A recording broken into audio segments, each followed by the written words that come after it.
ଶ୍ରୀ ଶ୍ରୀ ନୃସିଂହ ପୁରାଣ। ରାଜପୁତ୍ର ମହିକର୍ଣ୍ଣର ରାତ୍ରରେ ଆଖଡ଼ାଶାଳେ ପ୍ରବେଶ ଓ ମାୟା ନୃସିଂହ ବଧ।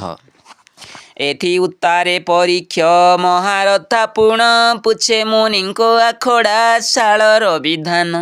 ନୃସିଂହ ପ୍ରଭୁଙ୍କ ଯେଣୁ ଦୈତ୍ୟପୁତ୍ରମାନେ ମନ୍ଦ ପାଞ୍ଚିଲେ ମାରିବେ ବୋଲି ଜାତୁଦାନେ। ତହିଁକି ପାଞ୍ଚିଲେ ବୁଦ୍ଧି କିସ ଜଗନ୍ନାଥ, ଶୁଣିଲେ ବିଷ୍ଣୁ ପାଦରେ ରହିବ ଯେ ଚିତ୍ତ। ପରୀକ୍ଷ ମୁଖରୁ ଶୁଣି ହସି ଶୁକ ମୁନି, ବୋଇଲେ ଶୁଣ ନୃସିଂହ ଦେବ ପୁଣ୍ୟ ଧୁନି। ଚତୁର୍ଥ ସାଗର ଏହି ଅଟେ ଗ୍ରନ୍ଥ ସାର, ନାରଦ ଆଗେ କହନ୍ତି ଯାହା ବେଦବର। ପୁରାଣ ପୁରା କରିଣ ବ୍ରହ୍ମାଛନ୍ତି କହି, ଶୁଣନ୍ତି ଯେ ଶ୍ରଦ୍ଧା ବହି ନାରଦ ଗୋସାଇଁ। କହିବା ସେ କଥା ଯାକ ମଧ୍ୟ ଏବେ ଶୁଣ, ନୃସିଂହ ଅବତାରର ପ୍ରଜ୍ଞା ଯଶ ଗୁଣ। ନାରଦ ପଚାରନ୍ତି ଯେ ବିଧାତା କହନ୍ତି, ଗ୍ରନ୍ଥସାର ସାବଧାନେ ଶୁଣ ରେ ସନ୍ତତି। ଶ୍ରୀହରି ତ ଅସୁରଙ୍କୁ ଅଟନ୍ତି ଏକ ଅଗ୍ନି, ବିଦ୍ୟା ଗୁରୁ କରି ଘରେ ରଖିଲା ବ୍ରହ୍ମାଗ୍ନି। ଅଗ୍ନିରେ ପଶି ନ ମରି କେହୁ ଯିଛି କି, ଜଳେ ପଡ଼ି ନ ମରି କେ ପ୍ରାଣେ ଆସିଛି କି। ଯେ ବଣ ଯୁବତୀ ଡେଇଁ ପଡ଼ଇ ଅଗ୍ନିକି, ସେ କେବେ ଅଗ୍ନିକୁଣ୍ଡରୁ ପଳାଇ ଆସେ କି। ଯୁଦ୍ଧକୁ ଅଖୋଡ଼େ ଯାଇ କେହୁ ପାରେ ଆକି, ଯେ ବଣ ଲୋକଟି ଶସ୍ତ୍ର ଧରି ଥାଏ ଟେକି। ଭଲ ବାକ୍ୟ କହିଲେ ସେ କୋପଇ ଅଧିକି, ତାହାକୁ ମୃତ୍ୟୁ ଜଗିଣ ପାରେ କିରେ ଡାକି। ମୂରକୁ କହିଲେ ଭଲ ନ କରଇ କେବେ, ମୃତ୍ୟୁକୁ ଡକାଇ ଘରେ ଆଣିଅଛି ଏବେ। ପ୍ରଭୁ ଜାଣନ୍ତି ସକଳ ଦୈତ୍ୟ ମୃତ୍ୟୁ ଭେଦ, ବଦୟନ୍ତି ବେଦ ବ୍ରହ୍ମା ଶୁଣ ରେ ନାରଦ। ପ୍ରାଣୀଙ୍କୁ ଯେତେବେଳେରେ ଘଟେ ଆସି କାଳ, ବିବେକ ବୁଦ୍ଧି ହରାଏ ହୁଏ ସେ ବିହ୍ୱଳ। ମୂରକୁ ଶିରି ଛାଡ଼ିଲା ଜାଣ ଏବେ ଆସି, ଆଦ୍ୟରୁ ତନୟ ନାତି ମରାଉଛି ବସି। ମୃତ୍ୟୁକୁ ସେ ଧାଉଅଛି ସୁଧା ପ୍ରାୟ ମଣି, ବଡ଼ସି କଣ୍ଟାକୁ ଯେହ୍ନେ ଧାଏ ମୀନ ପୁଣି। ସେ ରୂପେ ଅଛନ୍ତି ମୋର ପୁତ୍ରେ କ୍ରୋଧ ବହି, ହରିଙ୍କେ ମାରିବେ ବୋଲି ଗୁପ୍ତେଛନ୍ତି ରହି। ବୋଲନ୍ତି ଆମ୍ଭ ବାପର ଶତ୍ରୁ ଯେବେ ଏହୁ, ଏହାକୁ ଯେ ନ ରଖିବା ବୋଲି ଗୃହେ ଆଉ। ଶ୍ରୀବିଦ୍ୟା ଗୁରୁ ହୋଇ ଯେ କରେ ପ୍ରାଣହତ, ଡାହାଣୀ ହେଲେ ମାତା କି ବର୍ତ୍ତେ ଆଉ ସୁତ। ନୃପତି ହୋଇ ଯେବେ ନ ପାଳେ ପ୍ରଜାକୁଳ, ଆତ୍ମଘାତ କି ବୋଲିନ୍ତ ତାକୁ ଆଦିମୂଳ। ଯୁବତୀ ହୋଇ ଯେବେ ନ କରେ ପତି ସେବା, ପିଶାଚି ବୋଲିଣ ତାକୁ ପରାଣେ ଲେଖିବା। ବ୍ରାହ୍ମଣ ହୋଇଣ ଶୂଦ୍ର ଯେବେ ସେବା କରେ, ବ୍ରାହ୍ମଣ ହୋଇ ଶୂଦ୍ରକୁ ଯେବେ ସେବା କରେ। ନମସ୍କାର ତାହାକୁ ନ କରି କୁଳାଚାରେ, ଯାର ତକା ଲୋକି ଯେ ଥିବେ ଦେହ ଧରି, ତାହାଙ୍କ ମୁଖ ଚାହିଁ ନ ଯିବେ ଯାତ୍ରା କରି। ଥାନ୍ତି ପରହିଂସ୍ରକ ହୋଇ ଯେତେ ଲୋକ, ତାଙ୍କୁ ମାଇଲେ ପାପ ନ ଥାଇ ପୃଥ୍ୱୀଯାକ। ନୃସିଂହ ବେନି ଭାଇ ଯେ ଅଟନ୍ତି ସେ ରୂପେ, ମରିବେ ପରହିଂସାରୁ ଜାଣ ଏବେ ଆପେ। ଆମ୍ଭ ପିତାଙ୍କୁ ମାରିବେ ଯେବେ ହୋଇ ଗୁରୁ, ଏହାଙ୍କୁ ନ ମାରି କେହ୍ନେ ଛାଡ଼ି ଦେବା ଘରୁ। ଏହି ରୂପେ କୂଟ ପାଞ୍ଚି ମୋର ପୁତ୍ର ଯାକ, ଶିଖନ୍ତି ନୃସିଂହ ମୁଖୁ ବିଦ୍ୟା ଏକୁ ଏକ। ଏମନ୍ତେ ପଢ଼ୁ ହୁଅନ୍ତେ ବେଳ ସାତ ଘଡ଼ି, ଭୁଞ୍ଜି ଆସ ବୋଲି କରି ଗୃହେ ଦେଲେ ଛାଡ଼ି। ଏହା ଶୁଣି ମୋର ପୁତ୍ରେ ନଗରେ ଚଳିଲେ, ସ୍ନାହାନ ସାରି ଭୋଜନ କରିବାକୁ ଗଲେ। ଆଚମନ ସାରି ସଭା କରିଣ ବସିଲେ, ଆଜ ରାତ୍ରେ ଦେବ ହରି ମାରିବା ବୋଇଲେ। କାହାକୁ ଜଣା ନାହିଁ ଯେ ରାତ୍ର ଅଧେ ଯାଇ, ମାରିବା ଆଖଡ଼ା ଶାଳେ ସେହି ବେନି ଭାଇ। ରାତ୍ର ଅର୍ଦ୍ଧୁ ଉଠି ଯିବା ଆଖଡ଼ା ଶାଳକୁ, ସମସ୍ତେ ବେଢ଼ିଣ ଘରେ ପୋଡ଼ିବା ବିଷ୍ଣୁଙ୍କୁ। ଏଥୁ ଅନନ୍ତରେ ବାଣୀ ଶୁଣ ହେ ନାରଦ, ନଦୀକି ବିଜେ କରିଣ ଚଳିଲେ ଗୋବିନ୍ଦ। ସ୍ନାନ ସନ୍ଧ୍ୟା ତର୍ପଣାଦି ସାରି ଦେବ ହରି, ମିଳିଲେ ଆଖଡ଼ା ଶାଳେ ଆସି ବିଜେ କରି। ରାଜନୀତି ଦେବାର୍ଚ୍ଚନେ ବସି ମହାପ୍ରଭୁ, ଗରୁଡ଼ ଉପନ ମାନ ଦେଲେ ନେଇ ସବୁ। ନ ଜାଣଇ କାହାରିକୁ ଋଷିମାନେ ଆସି, କରନ୍ତି ନୃସିଂହ ପାଶେ ଦେବାର୍ଚ୍ଚନ ବସି। ନିତ୍ୟ ପୂଜା କରିଣ ସେ ଯାନ୍ତି ଋଷିମାନେ, नृसिंह विजय कले मणोहीर स्थाने आसने भाईଙ୍କୁ संगे घेनी विजे कले श्री महालक्ष्मी आसीण सुधा परसिले भोजन सारीण प्रभु आचमन करी पल्यंकरे विजे कले लक्ष्मी कोले धरी गरुड़ भुंजी सारीण सुखे बसे जागी आदित्य देवता आसी हेले निशा लागी संध्या आळती मान जे लागी होई प्रभु बड़ सिंहार बेश को कले आसी सबु एथु अनंतरे रात्र अर्ध हेला आसी पांचंती मने मने से मोर पुत्रे बसी अशील दैत्य प्रवेश हेला आसी तही बोइला हे राजपुत्रे शुण कहूछई समस्ते चाल एबे जे धरी धनुषर मारिबा आखड़ा शाले बसी चक्रधर समस्ते चाल उठिण जीवा एका बेले बेढ़े पकाई मारिबा घरे आदि मूले ए रूपे कहती कथा पांची दैत्य बाळे शुणिण उठिले धनु धरी राजा बाळे 17 लक्ष कुमर 9 लक्ष नाती धइले दारुण पुत्रे उठी सरशक्ति महीकर्ण बोइला हे शुण मित्र लाभ पिता को कही मारिबा चाल वासुदेव एहा शुणी राजपुत्रे चलिले तत्परे राजा को कहिले भेटी एकांत मंदिरे एहा शुणी मोरासुर भूले जाओ पोए शत्रु को मारिण आसी करी सबु जये अशील बोइला देव तो आज्ञा प्रमाणे आसंतु शत्रु को शीघ्र मारी पुत्र गणे मदनावतीर स्वामी शुणी खुशी हेला संहारी आस जाई मो शत्रु को बोइला शुणी बाहरिले 17 लक्ष पुत्र आबर गले जावत थिले नाती गोत्र दारुण पुत्र अशील आदि सेनापति समस्ते खड़ग धरी गले निशा रात्रि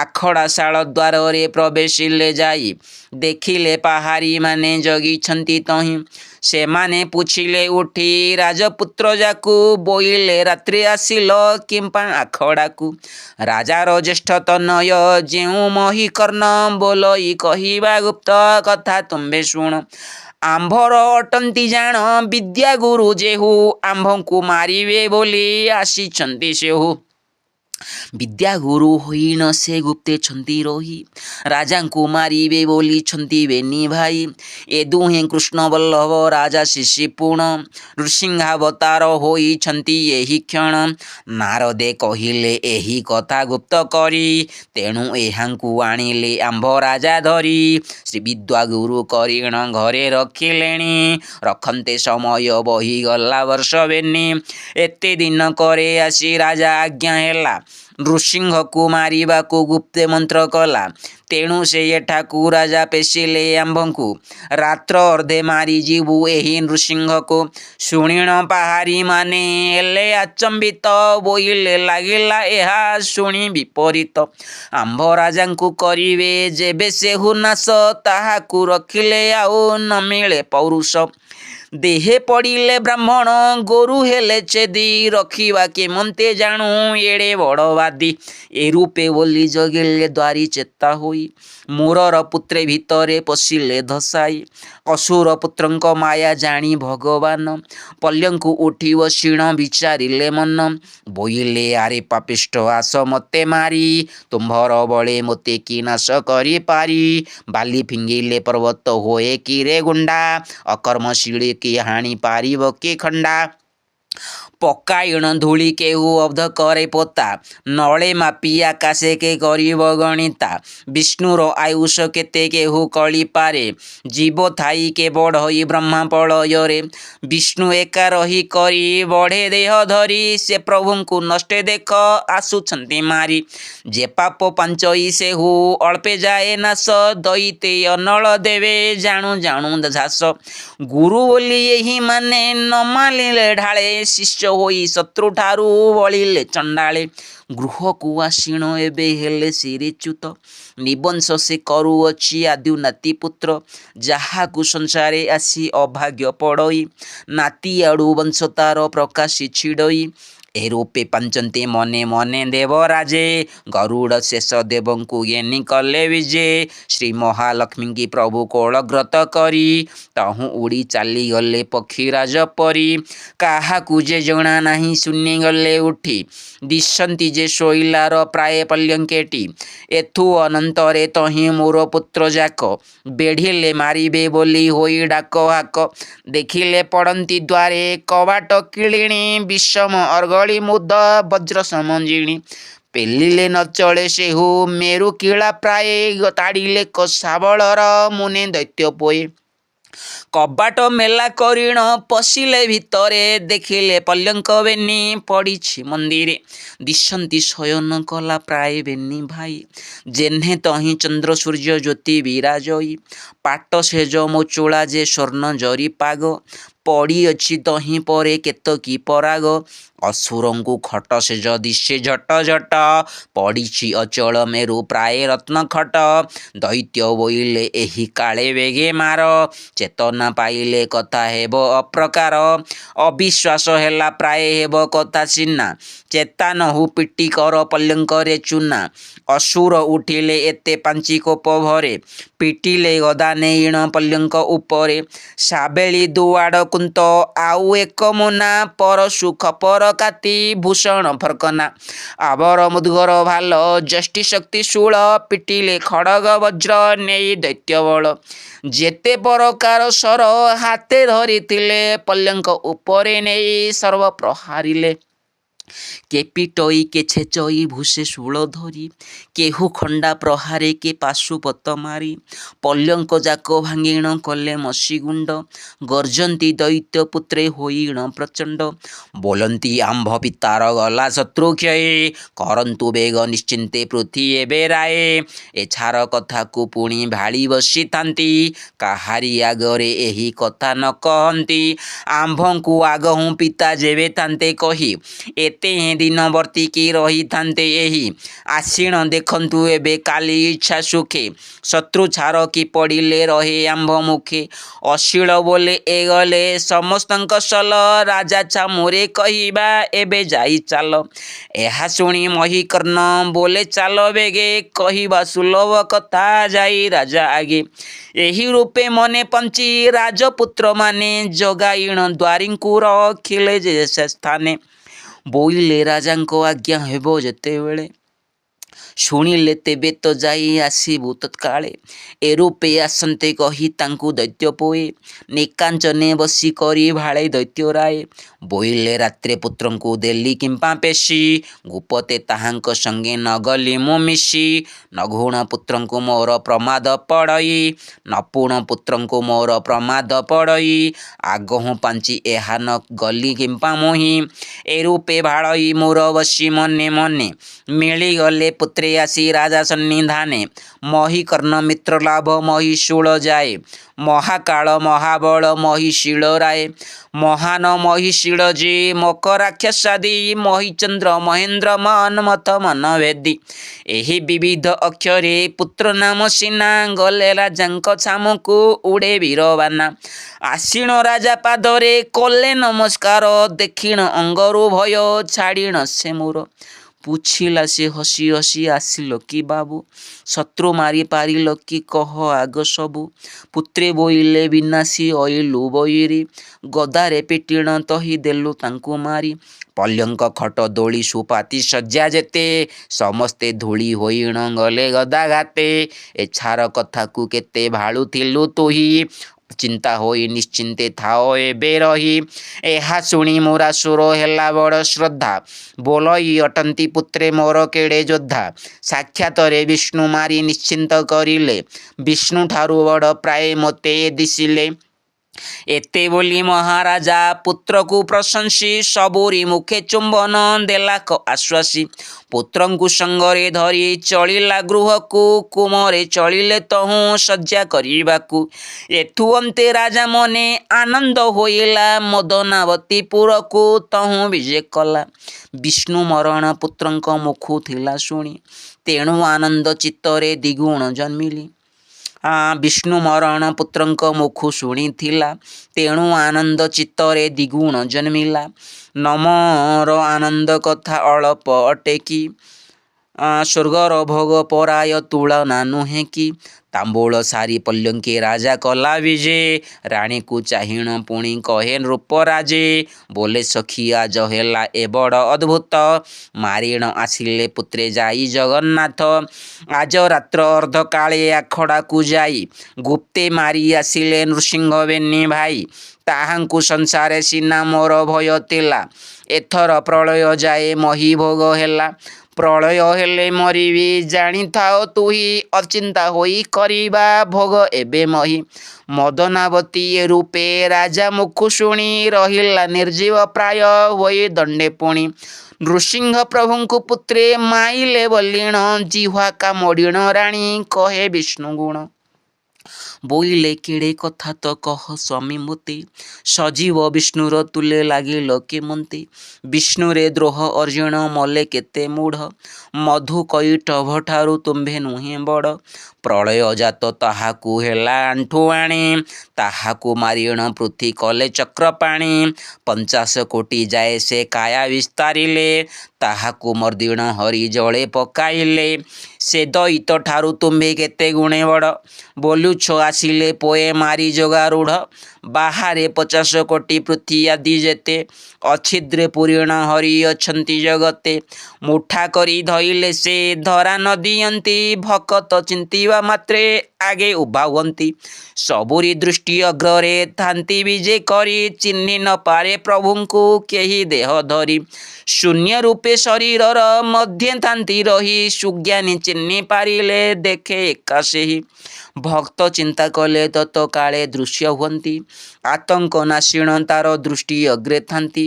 ବସିଲେ ବେନି ଜନଙ୍କ ମଧ୍ୟେ ଯାହା ଦିଶେ, ଅଟନ୍ତି ସୃଷ୍ଟି କରତା ସେହି ଜଗଦୀଶେ। ଅହିଂସା ସ୍ୱରୂପେ ହରି ଅଙ୍ଗେ ବ୍ୟାପିଥାନ୍ତି, ଅଟନ୍ତି ପରମାନନ୍ଦ ନିରାଲମ୍ବ ମୂର୍ତ୍ତି। ପରମାନନ୍ଦ ଅଟନ୍ତି କାହିଁ ହିଂସା ନାହିଁ, ଶତ୍ରୁ ମିତ୍ର ଭେଦ ନାହିଁ ସବୁ ସମତହିଁ। ପ୍ରଳୟ ହେଲେ ସମସ୍ତ ସୃଷ୍ଟି ନାଶ ଯାନ୍ତି, ଏକ ବ୍ରହ୍ମ ଗୋଟି ସେହି ନିରାଲମ୍ବେ ଥାନ୍ତି। ଶ୍ରୀନିରାଲମ୍ବେ ପ୍ରଭୁ ଯେ 10 ଅବତାର, ସ୍ୱରୂପ ହୋଇ ନାଶନ୍ତି ପୃଥିବୀର ଭାର। ମତ୍ସ୍ୟ କୁର୍ମ ବରାହ ନୃସିଂହ ରୂପ ହୁଅନ୍ତି, ବାମନ ପରଶୁରାମ ରାମକୃଷ୍ଣ ମୂର୍ତ୍ତି। ବୌଦ୍ଧ କଳିକି ରୂପେ ପରକାଶୀ ଆଦି ମୂଳ, ଲୀଳା ସାରିଲେ ଚଳନ୍ତି ଯାନ୍ତି ନିତ୍ୟସ୍ଥଳ। ତହୁଁ ବୈକୁଣ୍ଠପୁରେ ଯାଇ ବିଜେ ହୁଅନ୍ତି, ଯୁଗକୁ ଯୁଗ ଜନମି ଦୁଷ୍ଟ ସଂହାରନ୍ତି। ତାହାଙ୍କୁ ବୋଲୁଛ ପୋଏ ପକାଇଲେ ମାରି, ବ୍ରହ୍ମାଣ୍ଡ ଯାକରେ ବ୍ୟାପୀ ଅଛନ୍ତି ଶ୍ରୀହରି। କ୍ଷଣକରେ ଯେଉଁ ପ୍ରଭୁ ଲୀନ ହୋଇଯିବେ, କ୍ଷଣକରେ ଆସି ପୁଣି ଆଗେ ଉଭା ହେବେ। ସହସ୍ରେକ କୋଟି ବାଣ ମାଇଲେ ଯାଅଙ୍ଗେ, ନଭେଦି ଗୁଣ୍ଡ ହୋଇଣ ପଡ଼େ ସେହି ଲାଗେ। କୋଟି କୋଟି କରି ମାରୁଥିଲେ ବଜ୍ରବାଣ, ନଭେଦି ଅକର୍ମଶିଳା ପରି ନାରାୟଣ। ଅଗ୍ନିରେ ନ ପୋଡ଼ି ଯେହୁ ଜଳେ ନ ଛିଡ଼ଇ, ପବନରେ ନ ଉଡ଼େ ସେ ଖଡ଼୍ଗେ ନ ବୁଡ଼ଇ। ଛେଚିଲେ କୋଡ଼ିଲେ ଯାର ନୁହେଁ ଲୋମ ବାଙ୍କ, ତାଙ୍କୁ ବୋଲୁଛ ମାଇଲେ ବୋଲି ପୁତ୍ରଯାକ। ପୁତ୍ରଙ୍କର ଆଶା ତେବେ ଛାଡ଼ ନୃପମଣି, କି ବୋଲି ରଖିଲ ଗୁରୁ କରି ଚକ୍ରପାଣି। ଆଖଡ଼ା ଶାଳକୁ ତୁମ୍ଭେ କାଲି ଦେଖ ଯାଇ, କି ରୂପେ ବିଜୟ କରିଥିବେ ଭାବଗ୍ରାହୀ। କରିବ ମୋହର ବୋଲ ଯେବେ ସ୍ୱାମୀ ଶୁଣ, କୁଟୁମ୍ବ ଯାକ ହେ ଚାଲ ପଶିବା ଶରଣ। ଶରଣ ପଶିଲେ ଜାଣ କରିବେ ସେ ଗତି, ପରମ ଦୟାଳୁ ପୁଣ ସେହି ଲକ୍ଷ୍ମୀପତି। ସର୍ବଦା ଅଶରଣ ଯେ ପ୍ରାଣୀ ହୋଇଥିବ, ତାଙ୍କୁ ଶରଣ ଦିଅନ୍ତି ଆଗେ ବାସୁଦେବ। ଆଗରେ ଯାଉଛି ମୁହିଁ ପଛେ ତୁମ୍ଭେ ଥାଅ, ଦର୍ଶନ କରିବା ସଙ୍ଗେ ନେଇ ସବୁ ପୁଅ। ସାକ୍ଷାତେ ଗୁରୁ ଅଟନ୍ତି ସିନା ଭଗବାନ, ଚାଲ ଦର୍ଶନ କରି ଆସିବା ବହନ। ମୋର ବୋଇଲେ ହୋଇଲୁ ସଖୀ କିରେ ବାଇ, ମଲା ବେଳକୁ ସେବା ତୁ କରିବୁ କେମ୍ପାଇଁ। ଆଜ ରାତ୍ର ଅର୍ଦ୍ଧରେ ତ ସବୁ ପୋଏ ମୋର, ମାରିଣ ଆସି ସେମାନେ ଛନ୍ତି ଯେଝା ଘର। ମୃତ ଶବକୁ ଦର୍ଶନ ଯାଇ କରିବୁ କି, କୃଷ୍ଣ ବଲ୍ଲଭର ପୋଏ ଜୀ ଆସିବେ କି। ବିଶ୍ୱାସ ଏ ଯୋଜନ ଯେ ଅଟେ ମୋର କ୍ଷିତି, ତହିଁରୁ ଅର୍ଦ୍ଧେକ ଭାଗ ମିଳେ ତୋତେ ବୃତ୍ତି। ତେଣୁ ତୁହି କହିବାକୁ ହେଲୁ ମୋତେ କ୍ଷମ, ଆନ କେହି କହିଥିଲେ ହୁଅନ୍ତା ପୂର୍ବଜନ୍ମ। ଏହା ଶୁଣି ମହାଦେଇ ବସେ ହୋଇ ତୁନି, ଶୁଣରେ ବାବୁ ନାରଦ କହେ ପଦ୍ମଜନୀ। ଏଥି ଉତ୍ତାରୁ ପାହିଲା ଆସି ପୁଣି ରାତି, ପୂର୍ବ ଦିଗରୁ ଉଦୟ ହେଲେ ଛାୟାପତି। ଯେ ବିଧିରେ ନିତ୍ୟକର୍ମ ସାରିଲେ ଯେ ଝାରେ, ଆଖଡ଼ା ଶାଳକୁ ସଜ ହେଲେ ଦୈତ୍ୟବୀରେ। ବୋଇଲେ କାଲି ରାତ୍ରେ ଯେ ଶତ୍ରୁ ନାସିଲଇଁ, କି ରୂପେ ହେଲେ ଦେଖିବା ତାର ଶବ ଯାଇ। ଏ ରୂପେ ମନେ ପାଞ୍ଚି ଯେ ଯାହା ଶସ୍ତ୍ର ଧରି, ବାହାରିଲେ ମୋର ପତ୍ର ଅଶିଳାଦି କରି, ବାହାରିଲେ ମୋର ପୁତ୍ର ଅଶିଳାଦି କରି। ଆଖଡ଼ା ଶାଳରେ ଯାଇ ହେଲେ ପରବେଶ, ନୃସିଂହ ଶରଣ ବିପ୍ର ପୀତାମ୍ବର ଦାସ। ହରେ କୃଷ୍ଣ କୃଷ୍ଣ କୃଷ୍ଣ ହରେ ହରେ, ହରେ ରାମ ରାମ ରାମ ହରେ ହରେ। ହରି ବୋଲ।